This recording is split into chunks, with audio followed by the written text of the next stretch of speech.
Let's talk about Book Shody. Let's talk about you and me.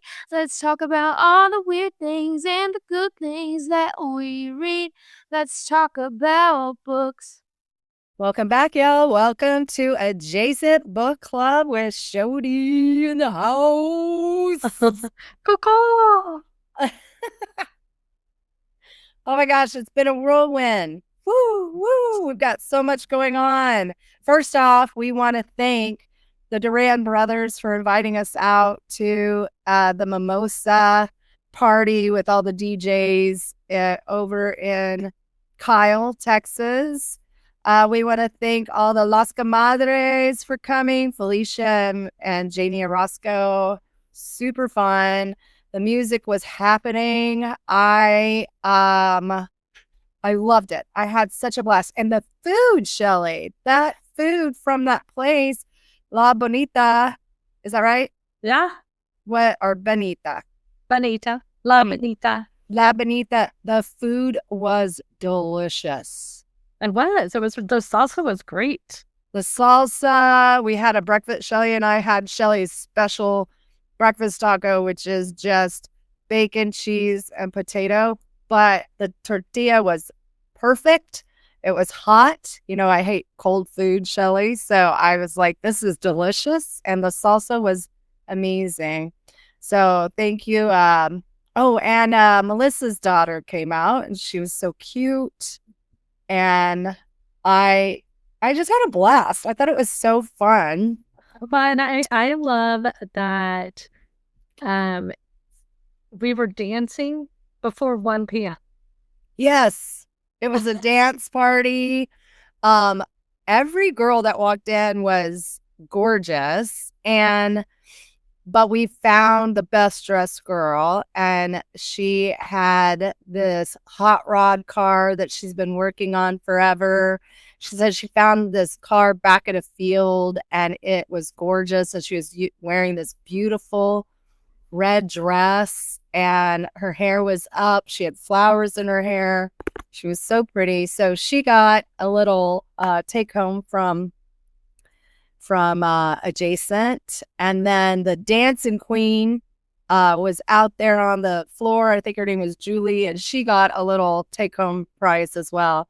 So I hope we get to do this more often. They said they're trying to break into multiple venues, but the Plowboys were out and they were amazing. I had such a fun time. It was so much fun. I highly recommend it. They put together a great event. Ricky's wife was Lisa was so like spunky, fun, high energy, such a supporter of her brother-in-law and her husband. It was such a great day. I just loved it. I loved every minute of it. It was so much fun. It was right up our wheelhouse. And we pulled up and it's like this the restaurant is like this old like tear down house, and we were like teeny tiny house. Yeah. Yes, but it turned out to be so perfect. I had just a blast. So Rudy was telling me like before everybody started showing up, he goes, yeah, I had a couple of meetings before we set this up, and he goes, I walked in a couple times and I was like, it's the cartel. And I was like, yeah, it's deceiving. It was very deceiving. And so it was so much fun. We're hoping we can get them over at Box for a brunch. Yes. So down for it. They seem down for it. And they're trying to get into the Rail House. So the Rail House has to get them in. It's fun DJ mixes, and the music was pumping. It was super fun. It reminded me so much of like high school and fun times of just dancing and being silly. Well, it was like the 80s music, and then it would have some like Tejano music, and it was like it just was like us growing up. Yes, yeah. You'd have Erasure, and then you would have Selena, and then you'd. I know. I loved it. I was like, I cannot get enough of this. This is exactly what I needed. I haven't danced in so long. It was so fun. It was so much fun. Anyway, I hope we get invited back. I know. I hope so. They've been texting all day. They're very excited. So it was fun. And then what else have you been up to, Shell Bell? At Adrian's in Colorado. So it's you know, real estate is starting to bump again. Which Way is to go! Buy a house. Call it Shell Bell. Yeah. The great. Yeah, I've been negotiating and moving contracts around and doing walkthroughs and inspections and stuff. And so it's been great. And Misty has really stepped up with like sleepovers with Coulter, which has been lovely. So Misty was with Coulter one night and I went and hung out with Leticia and Laurel educated me on AI. Oh, what did she teach you? Well, she was telling me about ChatGPT. I remember we talked about the girl that I don't know if we've talked about this on here.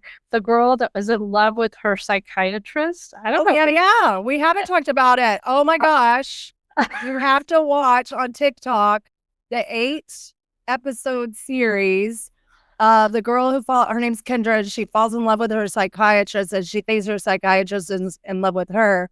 And then she talks to her chat GPT and names him, like gives him a name and everything. Henry is her chat GPT. And so she's getting dating advice from chat GPT. And so then I was like, whoa. People have names for their chat GPT. What the heck is happening? And so, Laurel is very, she lives in California. She lives in Greece. She's very worldly. She's very worldly. And I was like, hey, Laurel, do you have a name for your chat GPT? And she looked at me like I was a friggin' idiot. And she goes, yeah, of course. Oh, of course I do. What the hell? I thought that was going to go the other way. She was like, yeah. Her name is Lyra. She's so helpful, blah, blah, blah. And she was like, you're not using ChatGPT right. This is a partner. This is the future. And then I was editing one of Good Enough Today with Sharima Lee, where she's interviewing Mark, and he is incredible. And he is saying, if you're not using AI, you're an idiot. And so I took both of their advice. And I had a business meeting with my chat GPT. And you told me. And it was beyond productive. It was right up my Virgo heart. And my chat GPT's name is Scout. Oh, okay. All right. So, Scout was very helpful. Probably one of the most dynamic, helpful meetings I've had in business. I was like, hello, I'm a friend. So then I keep asking people like, hey, do you use chat GPT? Do you have a name for your chat GPT? And I asked like Misty Dawn, and she goes, hell yeah, I have a name. Yeah. Okay. And she says, yeah, she goes, I probably about 3 hours a day, I'm chatting with my chat GPT. And I'm like, holy mackerel. That's a long time. Yeah. And she goes, oh, if I have a question, she has some medical stuff going on, and she put it on chat GPT, and I don't know her person's name on chat GPT, but they helped her find a solution, and it was very helpful. And even like, therapy and stuff like that, she'll present questions, and I'm just like, she goes, I'm getting good answer. I'm like asking Morgan, hey, is this a solid answer? Is this a good answer? And Morgan's like, yeah, that's what I would say. Yeah, that's great stuff. Be careful. Yeah. And so it was like, this. I will tell you, I was listening to Heather McDonald, and she had a doctor on, And the doctor said when I don't have an immediate answer, I do check ChatGPT to see if I'm missing anything. She does like full on Google searches. Like if somebody gives her a series of just health issues that they're having, she'll plug them into her ChatGPT and then she goes back and researches it. She's just not like right at the bed going, oh, looks like you have blah, blah, blah, blah, blah. She's going back and researching it, but it gives her a springboard to see if that is a possibility. And she goes, more often than not, it's accurate. Yeah, it is. I am very intrigued. Yeah. I am. I think that the problem that I'm having with ChatGPT is the people that are using it like they're in a relationship with them, asking it to marry them or do you love me? I mean, these are not real feeling people, or beings. This is I caution people that if you have a mental health situation that gives you attachment issues and you don't really understand like reality from fantasy, make sure you're really careful that you don't just dive in. Yeah, and think that this is a real being having emotions with you, because they're not having emotions with you. They basically look at your algorithm and then they kind of answer accordingly, and they're very like they want to make you feel good. They're not going to try to say something mean. Well, they also they have the entire knowledge base, and I understand not all of that is accurate. One of the things that was not accurate that I was sharing that I saw on the news is that Johnny Manziel was going to be the coach for Liberty Hill, and found out that was incorrect. So Scout said no. It wasn't Scout. I repeated fake news to Larissa, and Larissa looked it up and she said that is incorrect. And so and then I Googled, is Johnny Manziel going to be the coach for Liberty Hill? And they go, that was fake news. So it's I mean, there was so much fake news. I mean, Jody, this was an announcement. Johnny Manziel signs an agreement with Liberty Hill to be their head football coach. Yeah, I look up stuff like that all the time and say, is this real or not? Yeah. Because there is a lot of like misinformation out there in the world. And so I like to I'll Google it or I'll ask AI. I haven't been using the straight up chat GPT because I heard it was bad for the environment because it uses a lot of water to bring the temperature of the machines down. So and we did that was Leticia and I's conversation with Laurel, and she said they're working on that. Oh, that's what Chat GPT says. No, but somebody looked it up on Chat GPT and they said we're working on it. Yeah. And so I mean, she lives in California. I don't know. I feel like tech. I think they are working on it because they know it's going to make people not want to use it. Exactly. So they're going to find a solution. I also heard they're going to start charging people. So beware. Oh, I think the whole free thing is to get us dependent. Yeah. So when you're like attaching to Scout or to Henry, just be mindful that it's eventually going to cost you. It's like when somebody sells the goods for free, gives them away, and then all of a sudden they get you hooked. That's the bait switch. And then they're like, you're hooked. And now I'm going to charge you. And that, and so I approach the situation the same way I approach therapy, is I'm like, here's everything I need to know. And I just like hammer it out. I'm like, give me everything, give me everything, give me everything. Because I don't want to pay. But Jody, we got to go back to Kendra and her love for her psychiatrist and her. Well, and maybe I don't want to.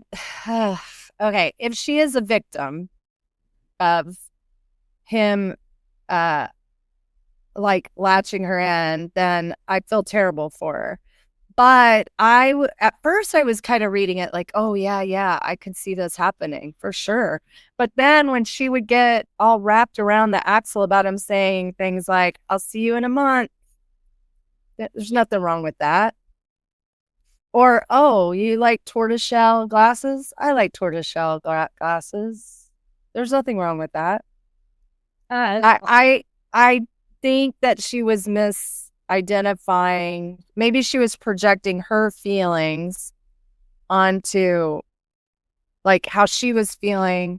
Maybe she was hoping that he was having the same feelings. I don't know, but I love like the TikToks that come back and say, I'm in love. I can tell my postman is in love with me. Oh my God. I love the follow-up things is the comedy after like the people recreating her stories, and it's like they're talking about their cat or whatever. Or it's like, yeah, and it's like I was very, very concerned for her mental state. Well, she kept saying, for those of you that say that I'm spiraling or I'm unraveling, I was like, well, even if you're a victim of, then you need to seek support in that. Yeah. I mean, the fact that she even thought that the older therapist was coming, like basically using her information for fodder. She said like she would talk about her love life or whatever, and then her older therapist would be like, tell me more. Like, how does that? I think maybe she's misunderstanding people's motivation. Yeah, and I just wonder because so many, including ourselves, and all these digital creators trying to get the numbers and pushing the envelope and trying to get the recognition. It's like how much of this was factual and how much of this was manufactured and such. Yeah. So I felt very sorry for her. I felt sorry for the whole situation. Either way, if she's a victim or if she's delusional, I feel sorry for her. Exactly. I agree.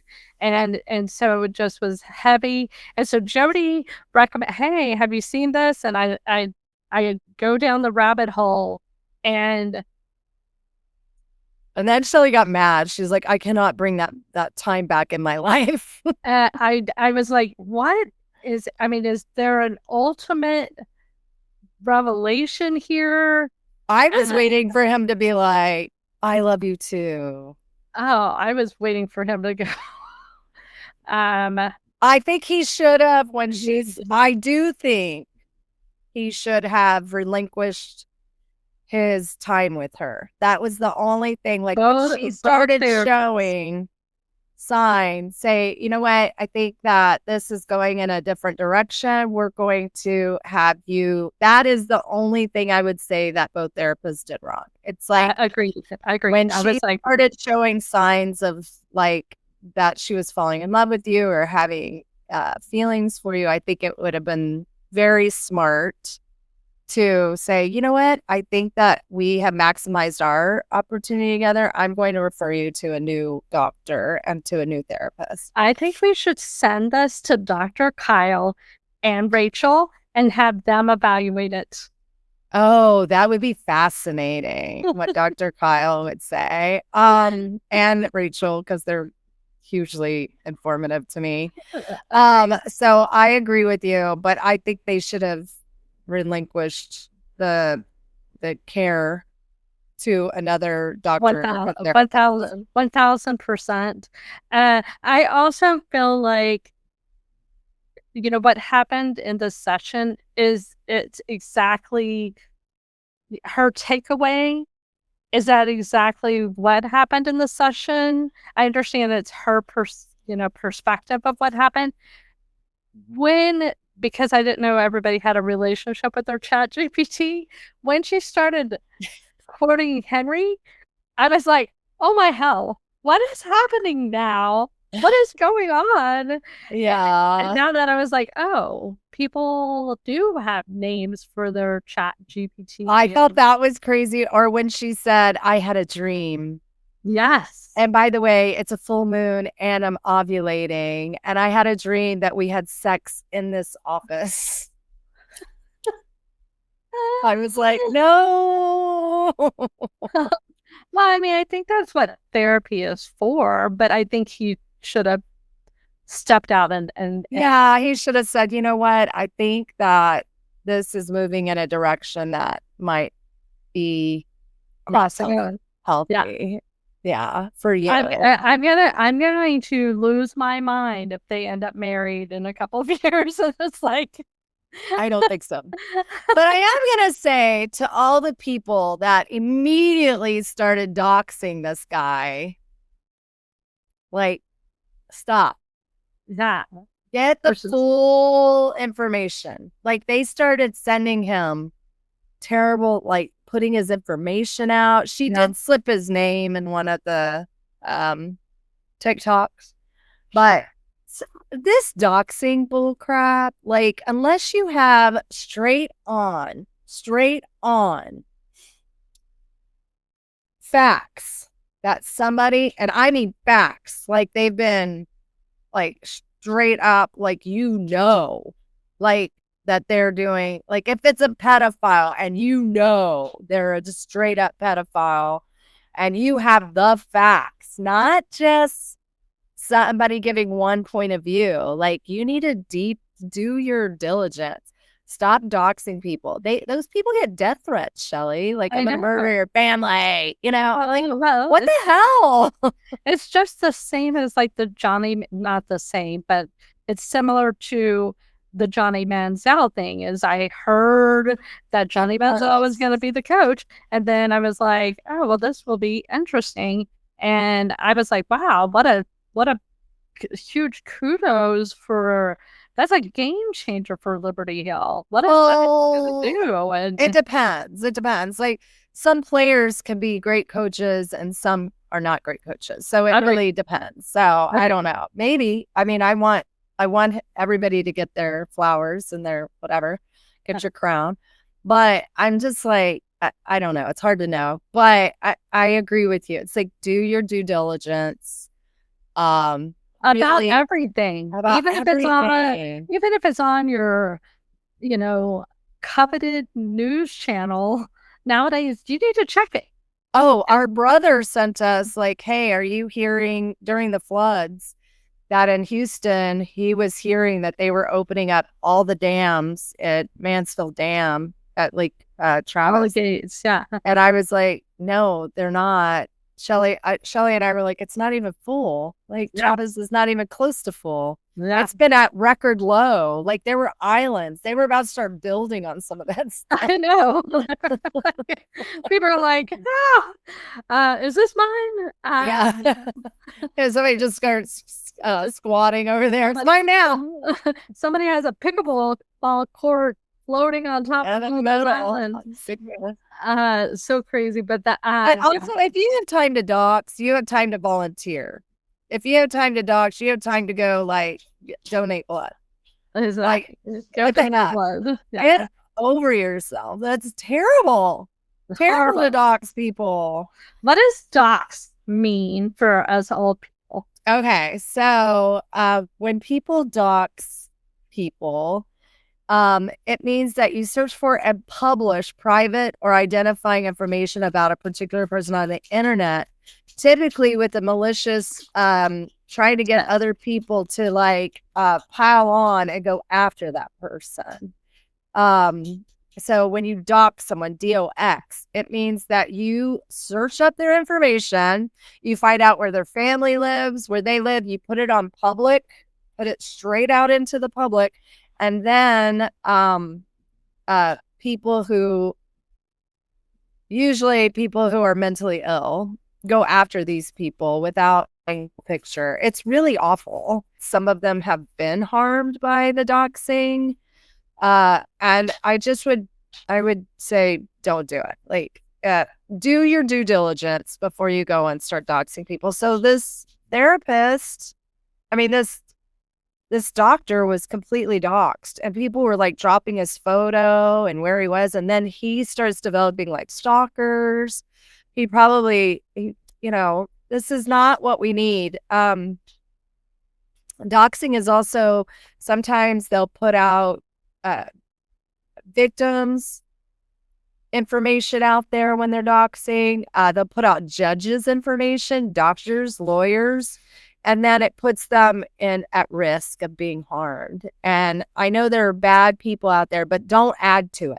Don't be a bad person as well. So doxing is bad. Have you been watching any other great things other than the TikTok series that you could not get your life back? Oh my But I think it did inform you. It did. Oh, no, I think it was, I don't know. I really don't like to lean in on when somebody's having, a mental crisis. I don't want to lean in and, feed the cycle. Well, I kept watching it thinking, okay, where's the big reveal? And I just Exactly. I didn't see the big reveal. But hey, I'm not saying that it didn't happen to her. I just am hoping that she's getting the care that she needs and Agreed. deserves. Agreed. But I do worry that maybe there's more at play. And I do think sharing stories are helpful, 100%. I don't think that the way it was shared is beneficial to other victims or herself. I don't think it served her very well. I don't know. I don't know. I mean, I know she runs a therapy practice helping people with ADHD, and maybe her business is booming, but she talked about how people, were dumping her because of the videos. And so, who knows? She was probably on Good Morning America the next day. Who knows? I don't know. Check your ChatGPT. I know. I will. I'll ask out. Ask out. I'm gonna ask out. But anyway, the only thing I Matt. What did you consume? Yeah, Matt Hug. I think it's Hug. Has a new book out that was new to me at least, and I always like his books. It's called The Life Impossible. I I've always enjoyed his writing. I felt like it was timely and relevant. And yeah, it was released in 2024. And I have been watching Love Life on Netflix with that cute little, what's her name? The singing girl. She was in that movie, Anna Kendrick. Oh yes, she's so talented. Yeah, she's so adorable, and so I have been watching that, which I think is funny because it shows all these different dating and her dating and falling in love and the ebb and flow of it. Yeah, and what it looks like modern day, and that's a very interesting topic to us, and the dating process for young folks. So anyway, I think it's a good series if you want something entertaining to watch that isn't about murder. Yeah. Nobody gets murdered. Spoiler. Okay, that's good. Yeah. Thank goodness. Yeah, and so I thought it was good. The mature, her. I will check it out. Yeah, I will check it out. I've been reading An Anonymous Girl by Greer Henricks, and it is a fascinating tale about a psychiatrist who was doing a study, and she is talking about morality, and then she gets people entangled into her devious plots. Anyway, the actual psychiatrist is actually a psychopath. So, it's very interesting. It's a quick read. It's very, okay, I did write some questions for it that I wanted to ask you. And my first question for you is, have you ever felt super intimidated by someone? Of course. And what made them feel intimidating to you?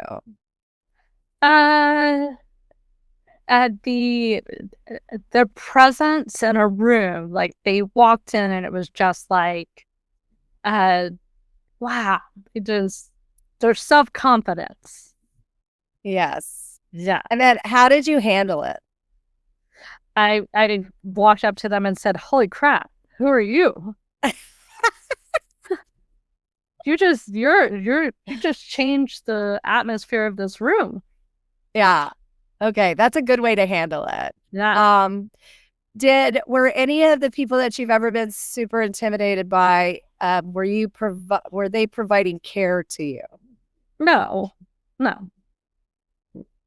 Did it change the way that you spoke to them when you met this super intimidating person? Yeah, of course. I wasn't like making fart sounds and being silly like I would typically approach somebody. No, like doctors or psychiatrists or whatever. I don't feel intimidated by them. They're providing me with a service. I just mean people in general, like somebody in general. And then did it change the way you behaved? Obviously, you didn't do fart noises. Yeah, of course. I'm like, one time somebody told me that Adam Sandler was in town, and I was like, they were like, he's on South Congress. Go, go, go. He's going to be there for like 4 hours. And I was like, I can't. I was like, well, they say never meet your heroes. Yeah. I was like, oh, I can't do it. Because I'd kidnap him and take him to the mountains and make him hang out with me. And so then I'd get arrested. Kathy Bates him on Mr. Yeah. What about you? Well, I have another question for you. Okay. Has someone that you've ever met seemed to know more about you than you knew about them? Ooh, no. Never. No. That might change. Oh, more than I know about them? Of course. Yeah.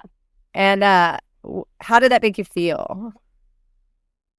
I mean, we've always kind of had like a out loud life, if you will. So I feel like, and we have lots of siblings. So I feel like a lot of people know or think they know our stories. Yeah. And so I think it happens a lot. So it really hasn't really phased me. Now, if they have opinions and I love this Michelle Casanova, who was interviewed on Dateable AF, when she says, hey, if you're not going to like me, at least give me the opportunity to make you know me before you make that decision. Yeah, I agree. And it's like, I think people... Not just based off what you've heard. Yeah, exactly. Give me an opportunity to see, for you to make that authentic decision instead of a perceived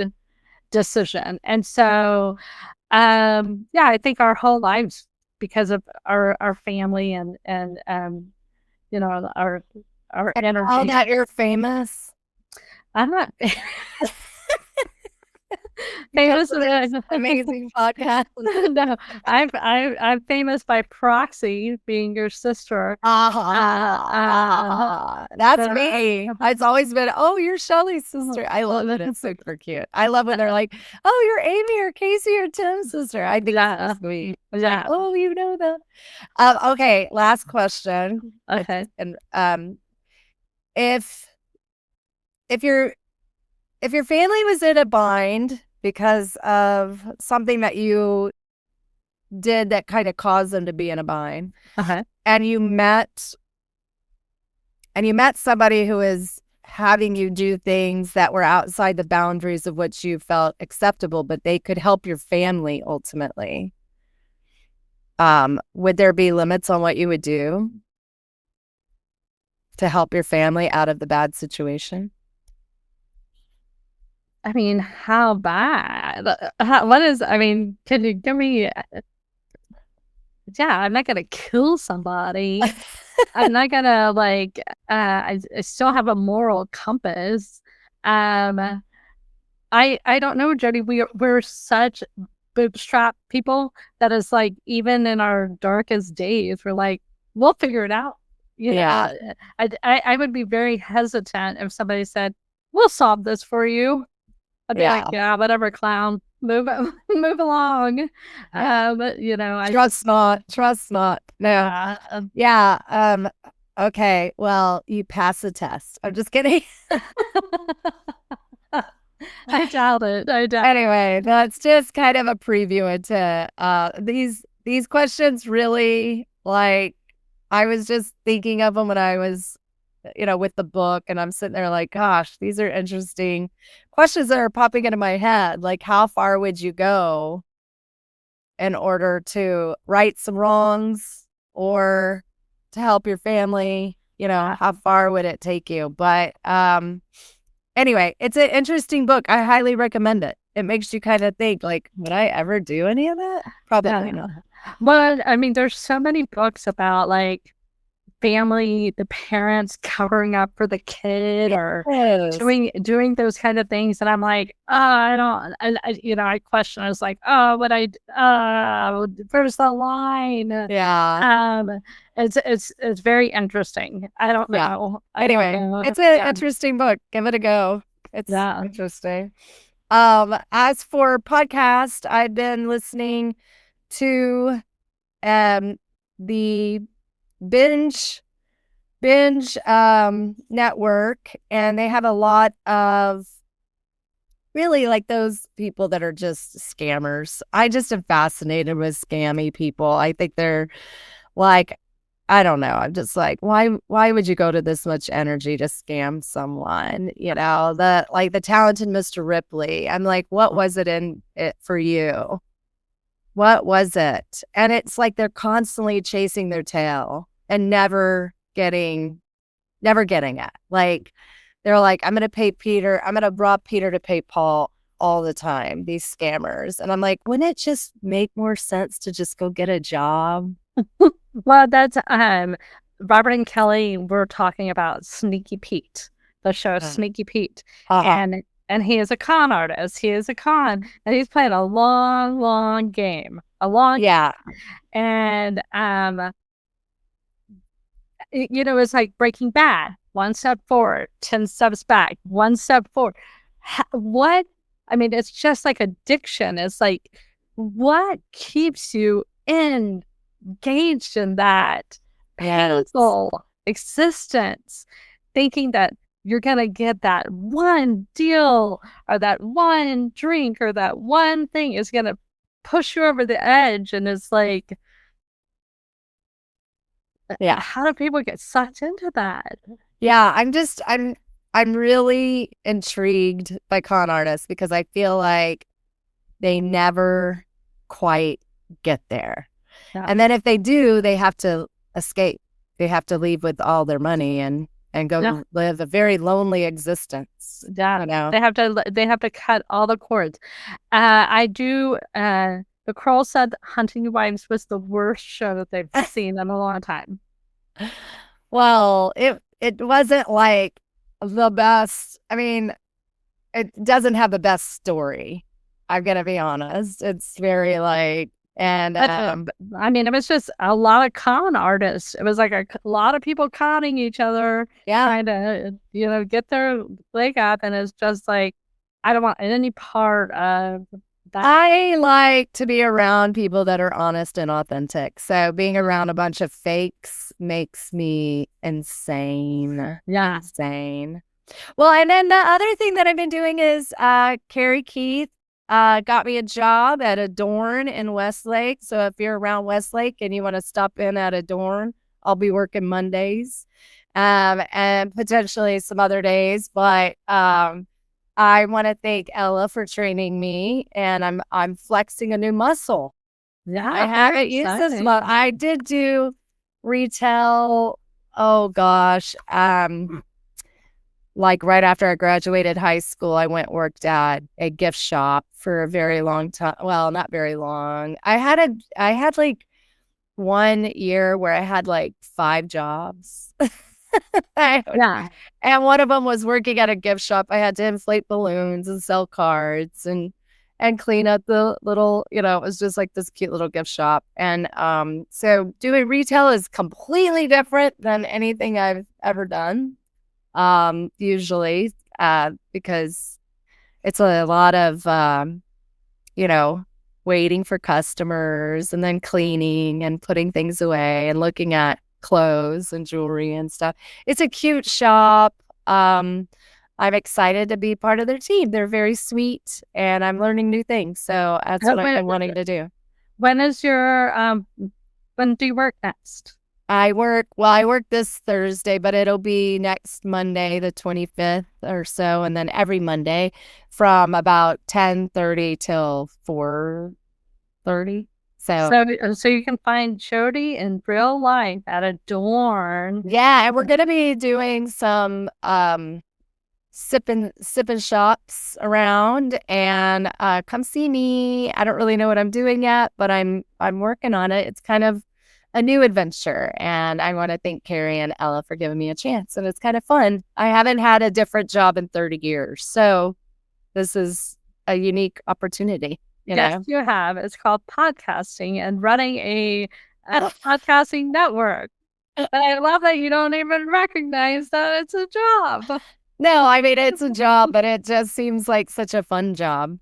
Not that working at Adorn is not a fun job. It's just I'm getting to know it. So, yeah. But no, podcasting is a lot of work. I'm not gonna lie. It's not for the people who don't take it very seriously. Shelly keeps me very, with it, and I'm enjoying it. I love seeing people, and when they say, "Oh, I listen to your podcast," it just really brightens my day that there are actual people out there listening. So. Agreed. Let's keep doing it because, Shelly and I really want to work on creating a show. Definitely with the Duran brothers. They have to be in the show. Oh, yeah. The whole enchilada. Yeah. And so we might be going out to Buda or some other place, and we'll be letting y'all know. We're going to come up with some kind of fun getting to know each other. I really enjoyed going to see the Duran brothers and the different DJs. I thought that was really a fun Sunday. I want to do it again. So agreed. Congrats to them. Yeah, way to go, Duran boys. Yeah, they want to do a re-interview. So yeah, we're down for it. Yeah. Anyway, so much going on, and anyway, thanks for listening. We really love you guys. Don't forget to listen to all of the ShodyMedia podcast. We have, let's see, we have Ladies Left Field. We have Las Comadres. We have Pammy Out Loud. We have multifaceted adjacent podcasts. We're working on a few others. Good Enough Today, amazing, and Conspiracy Farm. Am I forgetting any? Mom's Favorite. Mom's Favorite. Oh my gosh, it is a knockout home run. You have to listen to it. Pammy Out Loud, so good. Starting September 2nd, we have Chem and Friends starting. Chem and Friends. Oh my goodness. In the house. And so that is very, very exciting. And today we are meeting with Rick Monroe, our whiskey man. That's right. Our Texas original, 6th generation Texan, and I am for it.